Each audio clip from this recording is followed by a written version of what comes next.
Hello everyone, my name is Khushboo Choudhary and welcome to our channel be study ऑटेक। आज के video में हम करने वाले हैं एमपीएससी 007 के unit number 2 approaches to the study of social movements, liberal, Gandhian and Marxian. So video को एंड तक देखिएगा। अच्छे लगे तो लाइक शेयर कमेंट करना बिल्कुल मत भूलिएगा और इसी वीडियोज़ के लिए हमारे चैनल को भी सब्सक्राइब करें। साथ ही आप जुड़ सकते हैं हमारे साथ टेलीग्राम चैनल पर, जहाँ पर आपको इन सभी वीडियोज़ के PDF अवेलेबल होते हैं। इसके अलावा आप इंस्टाग्राम पे भी हमें फॉलो करके हमारे साथ जुड़ सकते हैं। चलिए वीडियो को शुरू करते हैं। देखो, जो पुराने बच्चे हैं वो जानते हैं कि पहले हम एक एक लाइन को रीड करते थे, देन हम डिस्कस करते थे, बट उसमें बहुत ज़्यादा टाइम जाता है, ठीक है।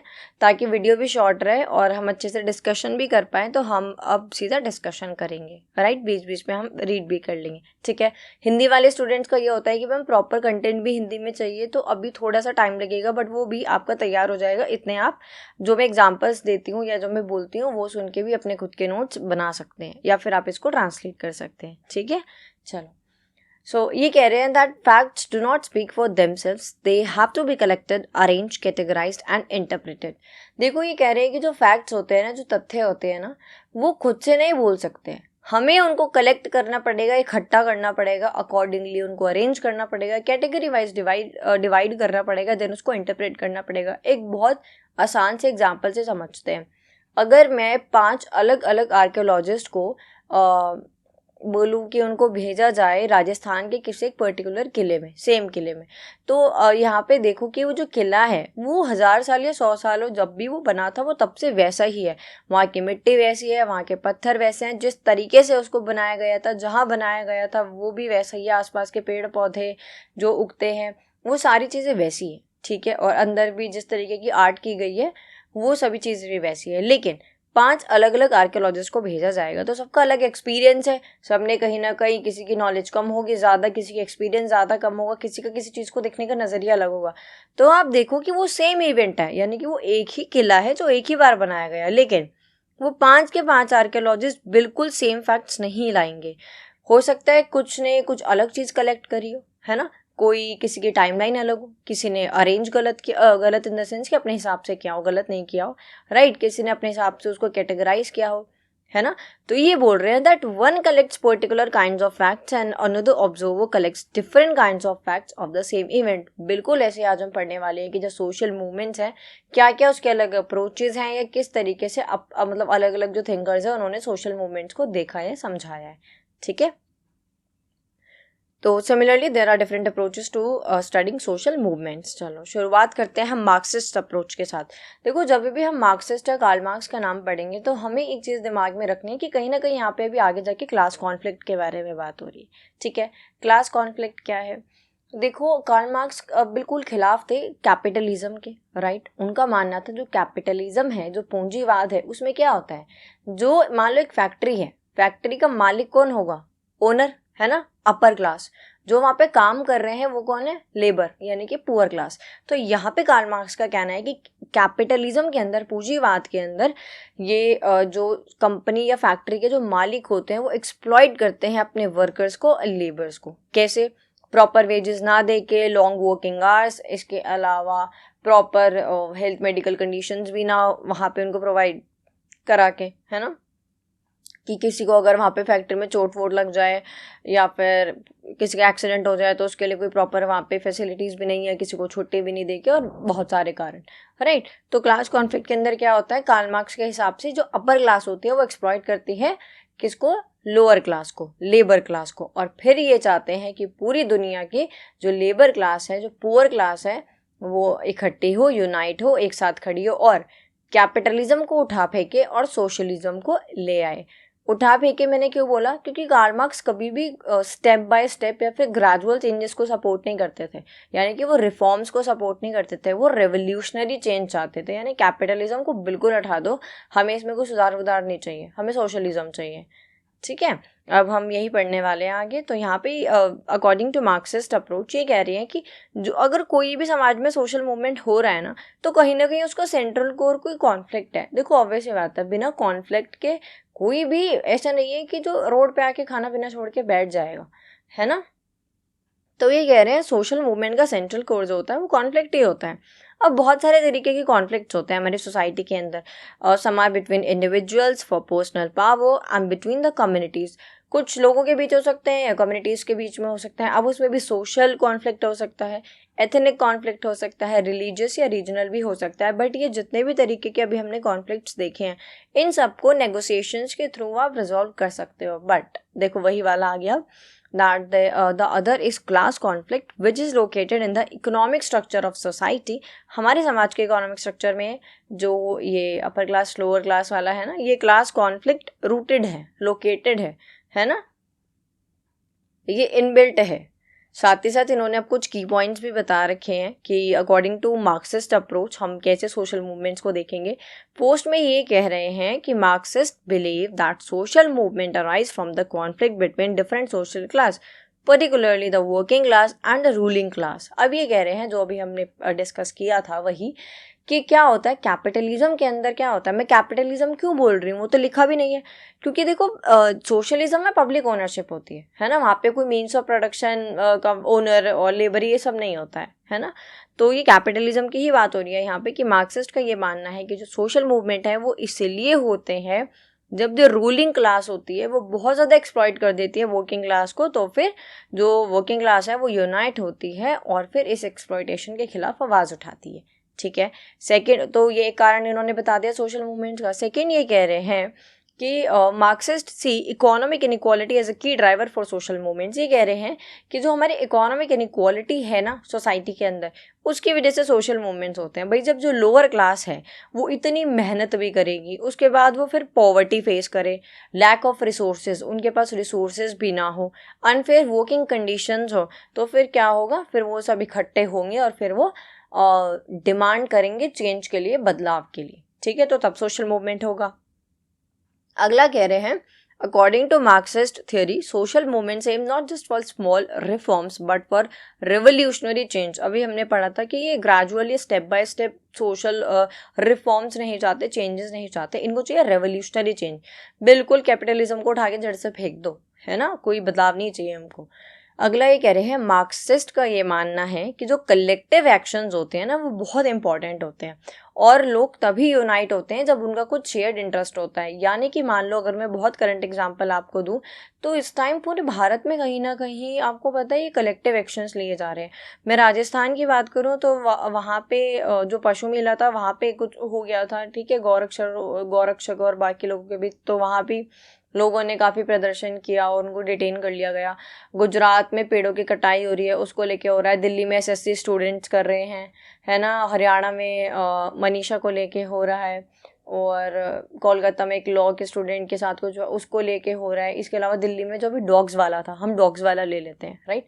तो जो डॉग वाला अभी पूरा सिनेरियो था, ये सुप्रीम कोर्ट के जजमेंट और सब, तो इसमें ये देखो कि बहुत जो मैं बता रही हूँ कि जो समाज के तीनों सेक्शन है ना, पुअर सेक्शन में से भी और रिच सेक्शन में से भी, सब लोग रोड पे आए और सबने आवाज़ उठाई, सब डिटेन हुए। किस लिए?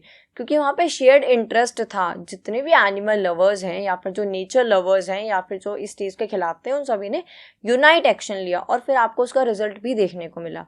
और ये एक इंसान या दो इंसान से नहीं होने वाला था, इसमें कलेक्टिव एक्शन ही चाहिए। तो जो सोशल मूवमेंट्स होते हैं ना, अगर वहाँ पे आपको बदलाव चाहिए तो आपको कलेक्टिव एक्शन लेने ही पड़ेंगे, है ना। अगला है, also he believed that social movements are shaped by ideologies that reflect the interest of particular classes. अब ये कह रहे हैं जो सोशल मूवमेंट्स होते हैं ना, ये कहीं ना कहीं they are shaped by ideologies. यानी कि मान लो अगर आज कोई विमेंस के राइट के बारे में बात कर रहा है प्रॉपर, तो हम उसको कहीं ना कहीं फेमिनिज्म से जोड़ सकते हैं, है ना, जो विमेंस के राइट के लिए बात कर रहे हैं।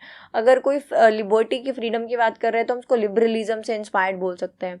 कोई सोशलिज्म, पब्लिक ओनरशिप चाहता है तो हम उसको मार्क्सिस्ट अप्रोच से थोड़ा मान सकते हैं कि वो वहाँ से इंस्पायर्ड है ना। बहुत सारी है, कंजर्वेटिज्म है, अगर कोई कंजर्व करने की बात कर रहा है, ठीक है। चलो अगला है स्ट्रक्चर फंक्शन अप्रोच। तो मार्क्सिस्ट वाला आई होप आपको क्लियर हो गया होगा। अब हम बात करेंगे स्ट्रक्चर फंक्शन अप्रोच के बारे में। अब ये कह रहे हैं जो कुछ स्कॉलर्स हैं जैसे कि विलियम एंड रॉबर्ट नेस्बिट, इनका ये आर्ग्यू करना है कि जो मास मूवमेंट्स होते हैं ना वो क्यों होते हैं। जो हमारा एक्सट्रीमिस्ट मास सोसाइटी है उसकी वजह से मास मूवमेंट्स होते हैं और ये बहुत ख़राब होते हैं गवर्नमेंट की एफिशिएंसी के लिए। इनका मानना है कि अगर ये ऐसे मूवमेंट्स होते रहेंगे तो सरकार अपना काम ठीक से नहीं कर पाएगी। जैसे कि अगर लोग धरना प्रदर्शन करेंगे, रोड ब्लॉक कर देंगे, पब्लिक प्रॉपर्टी को नुकसान पहुँचाएंगे, प्राइवेट प्रॉपर्टी को नुकसान पहुँचाएंगे, शांतिपूर्वक भी वो करेंगे, तो कहीं ना कहीं जो सरकार का ध्यान है वो इन सब में चला जाएगा और सरकार अपना काम नहीं कर पाएगी। ये इनका कहना है, कि इनका विलियम और रॉबर्ट का, right. They prefer to keep the masses out of politics. वो चाहते हैं जो भीड़ है ना, ये भीड़ राजनीति से दूर रहे। Fearing that their participation leads to instability. इनका मानना है कि अगर ये जो मास है, ये जो मासेस है, जो इतने लोगों की भीड़ है, अगर ये राजनीति के साथ जुड़ती है तो कहीं ना कहीं इंस्टेबिलिटी आएगी, है ना। In India, some scholars who supported independence later opposed mass protests, considering them dangerous for an orderly society. ये यहाँ पे कह रहे हैं कि भारत के अंदर, इंडिया के अंदर ऐसे लीडर्स या ऐसे लोग, ऐसे स्कॉलर्स जिन्होंने इंडिपेंडेंस मूवमेंट को तो सपोर्ट किया, यानी वो जो स्ट्रगल मूवमेंट पूरा सारा था उसको सपोर्ट किया, बट जैसे ही हमें आज़ादी मिली तो उन्होंने इसको गलत बताना शुरू कर दिया कि इससे तो भाई सरकार काम ही नहीं कर पाएगी, हमारे जो लीडर्स हैं, मिनिस्टर्स हैं, और वो कुछ काम ही नहीं कर पाएंगे, उनके काम में तो अड़चन पैदा होती रहेगी अगर हर कोई आवाज़ उठाता रहेगा, है ना। Some scholars argue that existing political institutions often fail to meet people's need, which leads to frustration, instability and mass protest. अब दूसरी साइड पर स्कॉलर्स का ये आर्ग्यू है कि भाई हमारा जो एग्जिस्टिंग पॉलिटिकल सिस्टम है वो लोगों की ज़रूरतें पूरी नहीं कर पा रहा है, वो उसमें फेल हो गया। दैट्स वाई लोगों के अंदर जो फ्रस्ट्रेशन है, जो इंस्टेबिलिटी है, उसकी वजह से मास प्रोटेस्ट हमें देखने को मिलते हैं। वरना खुद ही बताओ, किसको इतना शौक होगा कि कोई अपने घर में आराम से बैठा हो, खा पी रहा हो, अपनी नौकरी कर रहा हो, और वो जाके रोड पे डिटेन होए, और लाठीचार्ज भी हो सकता है, और बारिश भी है, धूप भी है, धूल मिट्टी भी है, इंसल्ट भी है ना, और भूखे प्यासे भी रहना पड़ेगा, इधर से उधर भागना भी पड़ेगा। किसको ये पसंद है? किसी को भी नहीं, है ना। तो फिर ये कह रही हैं कि हमारा जो एग्जिस्टिंग पॉलिटिकल इंस्टीट्यूशन है वो फेल है, वो हमारी जो पीपल के जो नीड्स है वो उनको फुलफिल नहीं कर पा रहा है। दैट्स वाई लोगों को सोशल प्रोटेस्ट या फिर मास प्रोटेस्ट है ये करना पड़ता है, ठीक है। चलो अगला तो खैर एग्जाम्पल दिया हुआ है। नेक्स्ट आते हैं हम गांधीयन अप्रोच के ऊपर। So during his life time he led struggles not only against British rule but also racial discrimination in South Africa, against untouchability and discrimination to women. अब यहाँ पे कह रहे हैं कि जो गांधी जी थे उन्होंने अपनी पूरे लाइफ टाइम के अंदर सिर्फ ऐसा ही नहीं है कि ब्रिटिशर्स के खिलाफ यहाँ पे लड़ाई लड़ी हो, नहीं, वो साउथ अफ्रीका में रेशियल डिस्क्रिमिनेशन के खिलाफ भी आवाज़ उठाकर आए थे। उन्होंने अनटचेबिलिटी के खिलाफ भी आवाज़ उठाई, साथ ही साथ विमेंस को जो डिस्क्रिमिनेशन फेस करना पड़ता था, भेदभाव फेस करना पड़ता था, उसके खिलाफ भी इन्होंने आवाज़ उठाई, ठीक है। अगला है प्योरिटी ऑफ मीन्स। देखो ये क्या होता है, यहाँ पे एग्जाम्पल ले लो, एंड है आपका 3 महीने बाद वाला पेपर, और मीन्स है ये 3 महीने की जर्नी। अगर आप चाहते हो जो एंड है वो अच्छा हो, आपका पेपर अच्छा हो, तो वो डिपेंड करेगा आपकी 3 महीने की जर्नी पे, आपके मीन्स पे, कि आपने कैसी पढ़ाई करी है। अगर आपने अच्छी पढ़ाई नहीं करी तो एंड भी अच्छा नहीं होगा। अगर आपने ढंग से पढ़ा तो फिर आपका जो एंड है वो अच्छा होगा। एक और एग्जांपल ले लो, मान लो कि आपको चाहिए कि आपको मरने के बाद अच्छी ज़िंदगी चाहिए, जो एंड है ये आपका मरना है, कि आपको मरने के बाद अच्छी ज़िंदगी चाहिए, उसके लिए क्या करना पड़ेगा? मीन्स, यानी जो पूरी जर्नी आपको मिली है, जो पूरी लाइफ मिली है, इसमें आपको गुड कर्मास करने होंगे, अच्छे कर्मास करने होंगे। अब अच्छे कर्म करोगे तो ही तो आगे जाके फिर अच्छी लाइफ जो भी है वो सब खैर अलग चीज़ें हैं वो, ठीक है। अब गांधी जी के अकॉर्डिंग एक्चुअल मीन्स और एंड्स क्या है? गांधी जी के अकॉर्डिंग एक्चुअल मीन्स और एंड्स का मतलब है, एंड है यहाँ पे कि सरकार से अपनी बात मनवाना, मीन्स है पीसफुल प्रोटेस्ट, यानी कि आपको कोई लॉज नहीं पसंद, आप उसको रिफ्यूज़ कर सकते हो, डिनाई कर सकते हो, नहीं मान सकते हो उसको, लेकिन कैसे? पीसफुल प्रोटेस्ट करके, हंगर स्ट्राइक करके, मार्च निकाल के, लेकिन आप वॉयलेंस का इस्तेमाल नहीं कर सकते, है ना। एंड चाहिए कि सरकार हमारी बात सुने, तो मीन्स यानी अहिंसा का रास्ता चुनो, ठीक है, ये बहुत इंपॉर्टेंट है। So purity of means in social struggle and resolving conflict is a central concern of Gandhian ideology. According to him the means are as important as the ends in resolving conflict. For that he strongly advocate ahimsa. अब मैंने इस means और ends के इतने example क्यों दिए आपको पता है, क्योंकि आई गेस 2 या 3 साल पहले ही वाला जो पेपर है या सेमेस्टर वाला जो पेपर है उसमें मीन्स और एंड्स को लेके ही क्वेश्चन आया था पूरा 10 या 20 नंबर का वो क्वेश्चन था कि आपको गांधी जी के अकॉर्डिंग मीन्स और एंड्स को एक्सप्लेन करना है। इसलिए मैं फिर से बता रही हूँ, एंड अगर आपको सरकार से कोई बात मनवानी है तो जो मीन्स है वो आप अहिंसा का रास्ता चुनो, ट्रुथ का, सत्य का रास्ता चुनो, ठीक है। अगला है the Gandhian approach to social movement is centred around principles of non violence, truth and justice. यानी कि गांधीयन अप्रोच जो है ना सोशल मूवमेंट की, वो क्या है, पूरी नॉन वायलेंस, ट्रुथ और जस्टिस के ऊपर बेस्ड है। और मार्क्सिस्ट की किसके ऊपर थी, मार्क्स की क्लास कॉन्फ्लिक्ट के ऊपर, है ना। फर्स्ट है नॉन वायलेंस यानी कि अहिंसा। गांधी जी का मानना है कि अगर कि कोई भी प्रॉब्लम है तो उसको बिना वायलेंस के भी सॉल्व किया जा सकता है। आप पीसफुल प्रोटेस्ट कर सकते हो बिना किसी को हार्म पहुंचाए, उससे भी आप अपनी बात रख सकते हो, है ना। अगला है ट्रुथ यानी कि सत्य। जो भी आप एक्शन ले रहे हो, जो भी आप मूवमेंट कर रहे हो, उसके पीछे कोई ऑनेस्टी, कोई ऑनेस्ट रीजन होना चाहिए, सत्य होना चाहिए, ट्रुथ होना चाहिए, है ना। नेक्स्ट है सिविल डिसोबीडियंस। अगर आपको नहीं पसंद कि सरकार कोई पॉलिसी लेके आई है, कुछ लेके आई है, तो फिर आप उसको अपोज कर सकते हो ना, पीसफुल प्रोटेस्ट करके अपना गुस्सा दिखा के। ये थोड़ी है ज़रूरी है कि प्रॉपर्टी को नुकसान पहुंचाओ पब्लिक की, है ना। पेट्रोल पंप जलाना, गाड़ी बसें चलाना, ये सभी सब मैं क्यों बोल रही हूँ, क्योंकि अभी आगे जाके कहीं ना कहीं आएगा, है ना। तो सिविल डिसोबीडियंस का मतलब है कि अगर नहीं पसंद सरकार का कोई रूल, कोई लॉ, कोई पॉलिसी, तो फिर उसको रिफ्यूज कर दो, मत मानो, पीसफुल प्रोटेस्ट करो, बट वायलेंस का रास्ता नहीं चुनना। नेक्स्ट है फोकस ऑन द पुअर, यानी कि जब भी आप सोशल मूवमेंट का हिस्सा बनो तो एक चीज़ का ध्यान देना कि वहाँ पे पुअर और अंडर प्रिविलेज के बारे में बात की जा रही है। भले ही वो रेशियल डिस्क्रिमिनेशन हो, अनटचेबिलिटी हो, या फिर विमेंस को लेके हो, एक्सेट्रा, तो कुछ भी हो समाज में, है ना। बट वहाँ पे बात होनी चाहिए, फोकस होना चाहिए पुअर के ऊपर कि उनके फ़ायदे के लिए आप बात करो या उनके भले के लिए। नेक्स्ट है कम्युनिटी यूनिटी यानी कि सर्वोदय है। अब यहाँ पे कह रहे हैं, इनका मानना है कि यूनिटी होनी बहुत ज़रूरी है। अगर मान लो कि आज दिल्ली में मेट्रो बन रही है, बहुत सारे पेड़ काटे जा रहे हैं, बहुत सारे जो दुकानें हैं उनको हटाया जा रहा है, बहुत सारे लोगों के घर भी हटाए जा रहे हैं, नोटिस आया कुछ लोगों को, और इसके अलावा बहुत सारी चीज़ें हैं, ठीक है। तो अगर आप चाहते हो कि वो थोड़ा उसमें सुधार आए, अब डेवलपमेंट को तो रोक नहीं सकते, बट एक तरीके से तो कर सकते हैं, हम सस्टेनेबल डेवलपमेंट तो कर सकते हैं, है ना। तो वहाँ पे आप भूल जाओ आपका रिलीजन क्या है, कास्ट क्या है, क्लास क्या है, आप यूनाइट हो, आप एक साथ आओ और एक साथ आके सबके भले के लिए आवाज़ उठाओ। ये होता है social movement according to Gandhi ji, ठीक है। चलो, अब ये है वो जो 2 मैं इंपॉर्टेंट थ्योरीज की बात कर रही थी, शॉर्ट नोट में आ जाती है। पहला है रिसोर्स मोबिलाइजेशन थ्योरी। अब लग रहा होगा ना कि मैम ये क्या नई चीज़ है रिसोर्स मोबिलाइजेशन थ्योरी। देखो ठीक से पढ़ोगे क्या कह रही हैं, कह रहे हैं रिसोर्स मोबिलाइजेशन। कुल मिला के हम इसमें पढ़ने वाले हैं कि सोशल मूवमेंट अगर आपको करना है ना, तो ऐसे खाली हाथ हिला के नहीं जा सकते आप, धरने पे बैठ जाओ सरकार हमारी बात मान लेगी, नहीं। आपको रिसोर्सेज अलोकेट करने होंगे, कलेक्ट करने होंगे, ठीक है। आपके पास रिसोर्सेज होने चाहिए, आपके पास मनी होना चाहिए, आपके पास सपोर्ट होना चाहिए, किसी ऑर्गेनाइजेशन से लिंक होना चाहिए, पॉलिटिकल पार्टी से लिंक होना चाहिए, अच्छा लीडर होना चाहिए, खाने पीने बैठने की मेडिकल व्यवस्था होनी चाहिए, तभी आप कोई अच्छा सोशल मूवमेंट कर सकते हो, आपके पास रीच होनी चाहिए, राइट।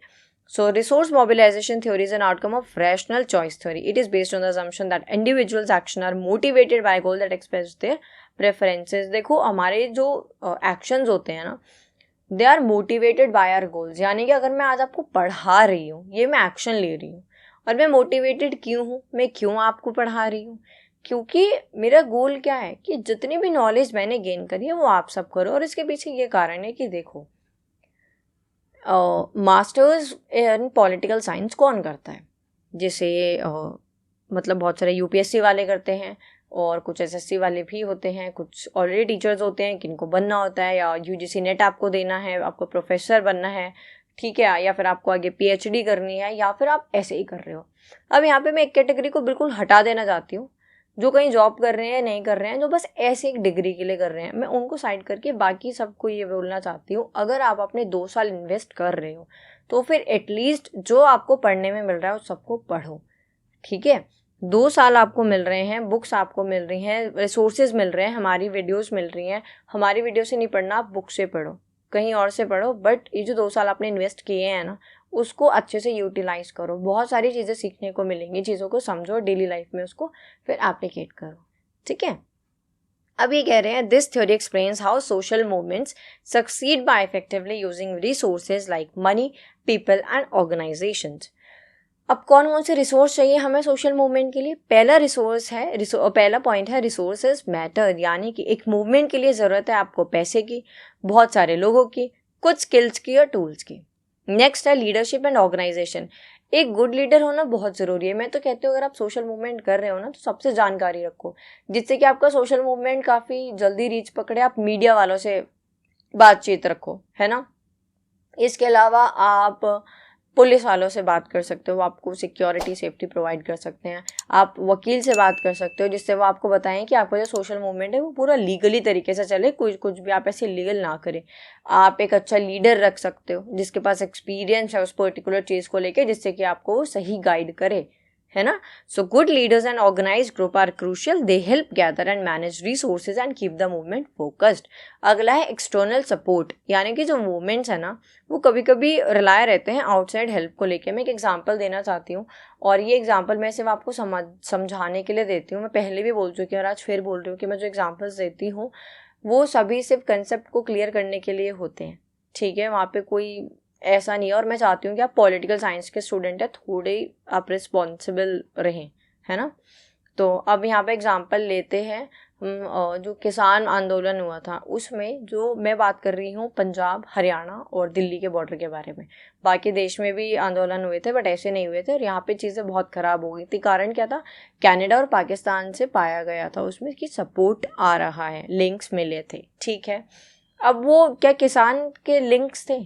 नहीं, वो कुछ ऐसे लोगों के लिंक्स थे जो कि किसान नहीं थे, जो कि सिर्फ जो सोशल टेंशन है उनको बढ़ाने के लिए आए थे, ठीक है। तो अब यहाँ पे कह रहे हैं कि एक्सटर्नल सपोर्ट बहुत ज़रूरी होता है, बट वो अच्छा भी होना चाहिए। गलत जगह से सपोर्ट आया तो आपका सोशल मूवमेंट फिर गलत दिशा में जा सकता है, और जो भी आप जिस चीज़ के लिए सोशल मूवमेंट कर रहे हैं वो कभी आपको अचीव नहीं हो पाएगा, ठीक है। नेक्स्ट है स्ट्रैटेजी एंड प्लानिंग। अगेन तो भाई प्रॉपर प्लानिंग होनी चाहिए कि मान लो आप सोशल मूवमेंट पे बैठ गए, आप मूवमेंट कर रहे हो, अब मीडिया वाले लोग आए हैं, है ना, मीडिया आई है, तो अब क्या सब एकदम पूरी भीड़ की भीड़ खड़ी हो जाएगी वहाँ पे, हम ये आए हैं ये आए हैं? आधे से ज़्यादा लोगों को पता ही नहीं होता वो भीड़ का हिस्सा क्यों बने, उनसे पूछो क्यों, सब अलग अलग कारण बताएंगे, है ना। तो प्रॉपर प्लानिंग करो कि भाई हम 10 बजे मिलेंगे जंतर मंतर पे, 4 बजे तक हमारा ये पूरा प्रोटेस्ट होगा, और हम इससे बाहर नहीं जाएंगे, हम ज़्यादा शोरगुल नहीं करेंगे, हम शांतिपूर्वक करेंगे। इसके अलावा अगर मीडिया आती है तो ये 10 लोग जो हैं आगे खड़े होंगे और मीडिया पर्सन से बात करेंगे। ये पॉइंट्स हम सरकार के सामने रखेंगे। और एक बहुत ज़रूरी चीज़, सिर्फ कोई लॉ रूल या पॉलिसी को हमें ऐसे नहीं, मतलब ये नहीं करना होता कि हम इसके खिलाफ हैं, सिर्फ अपोज नहीं करना होता, वहाँ पे सोल्यूशन भी दो। अगर आप सोशल मूवमेंट कर रहे हो, ठीक है, और आपसे मान लो मीडिया पर्सन आए हैं बात करने के लिए, आपने 10 लोगों को आगे खड़ा कर दिया, तो सिर्फ वो शिकायत करते रह जाएं कि भाई सरकार का ये पर्टिकुलर जो पॉलिसी आई है हम इसके खिलाफ हैं, इसमें ये 5 चीज़ें गलत हैं। तो 5 चीज़ें गलत हैं तो कोई 2 चीज़ें आप उनको सही भी बताओ, है ना, कि आप ये चीज़ें हटा के और ये चीज़ें कर सकते हो, तभी वो सोशल मूवमेंट सफल होगा, ठीक है। अब नेक्स्ट है नेटवर्किंग। अगला है नेटवर्किंग, यानी कि आपके नेटवर्क्स होने बहुत ज़रूरी हैं। अगर आपके सोशल मूवमेंट्स को किसी ऑपोजिशन पार्टी या पॉलिटिकल पार्टी का सपोर्ट मिल जाता है, कोई बड़ा एनजीओ या फिर प्रेशर ग्रुप आपके साथ मिल जाता है, तो फिर आपके जो सोशल मूवमेंट है उसके सक्सेसफुल होने के चांसेस बढ़ जाते हैं, ठीक है। नेक्स्ट है पार्टिसिपेशन, यानी कि लोग तभी उसको ज्वाइन करेंगे अगर लोगों का बेनिफिट उसमें होगा या फिर लोग पर्सनली कनेक्ट कर पाएंगे। अगेन डॉग वाला एग्जाम्पल यहाँ पे ले लो, ठीक है। और लास्ट है relative deprivation theory. Relative deprivation theory क्या होता है? इसमें हम ये बात करेंगे कि क्यों लोग सोशल मूवमेंट शुरू करते हैं और क्यों इसका हिस्सा बनते हैं। तो हम सब जानते हैं जब लोग डिप्राइव फील करते हैं, लोग मतलब औरों से खुद का कंपैरिजन करते हैं, खुद को पीछे पाते हैं, तो वो सोशल मूवमेंट करते हैं, ठीक है। जैसे कि relative deprivation theory in social movement explains why people may join or start a movement when they feel they are unfairly worse off compared to others। मान लो कोई XYZ रिलीजन है देश के अंदर, जो X और Y रिलीजन है वो अच्छे से हर सारे प्रिविलेजेस हैं, सब कुछ है, बढ़िया ज़िंदगी जी रहे हैं। जो Z वाला रिलीजन है ये मतलब कास्ट है, कुछ भी ले लो, अगर वो खुद को ऐसा फील कर रहे हैं कि हमें अपॉर्चुनिटीज़ नहीं मिली या हमारे साथ डिस्क्रिमिनेशन हो रहा है, भेदभाव हो रहा है ना, या फिर लोग हमें वो राइट्स अपॉर्चुनिटीज़ वगैरह नहीं दे रहे हैं, तो वो सोशल मूवमेंट करेंगे। अब पहला है फीलिंग डिप्राइव्ड। जब लोग खुद को औरों से कंपेयर करेंगे तो वो खुद को कम पीछे ही फील करेंगे कि हम काफ़ी पीछे हैं, तो वो सोशल मूवमेंट का हिस्सा बनेंगे। People compare themself to other and feel they have less than they deserve. अगला है कंपैरिजन। देखो कभी भी ना खुद को कंपेयर नहीं करना चाहिए, ठीक है। So they notice that others have more wealth, rights और opportunities which makes them feel angry और डिससेटिस्फाइड। जब आप देखोगे कि सामने वाले के पास वेल्थ है, राइट्स है, अपॉर्चुनिटीज़ है, हमारे पास नहीं है, तो फिर ऑब्वियस सी बात है आप डिससेटिस्फाई होंगे, ठीक है। नेक्स्ट है परसीव्ड इनजस्टिस, यानी जब आपको लगेगा कि आपके साथ कुछ अनफेयर हो चुका है, हो रहा है या होने वाला है, तब फिर आप चेंज के लिए डिमांड करोगे, ठीक है। नेक्स्ट है action. when many people feel this way, they may come together to form or join social movements to fight for their rights and improvement. तो वही है, ऊपर वाले 3 रीज़न मिला के जब लोगों को ऐसा फील होगा कि हमें न्याय नहीं मिल रहा है, हम पीछे रह गए हैं, सरकार कुछ कर नहीं रही है, देश कुछ कर नहीं रहा है, हम अलग ही यहाँ पे, हम बहुत पीछे रह गए हैं, तो फिर वो कलेक्टिव एक्शंस लेंगे और आवाज़ उठाएंगे, ठीक है, और चेंज के लिए डिमांड करेंगे। That's all for today. I hope आपको वीडियो अच्छी लगी हो और आपने वीडियो पूरी देखी हो। अगर आप हमें सपोर्ट करना चाहते हैं तो फिर आप सुपर थैंक्स भेज सकते हैं या फिर हमारी मेंबरशिप ज्वाइन कर सकते हैं। मिलते हैं अगली वीडियो में। Till then B study otic.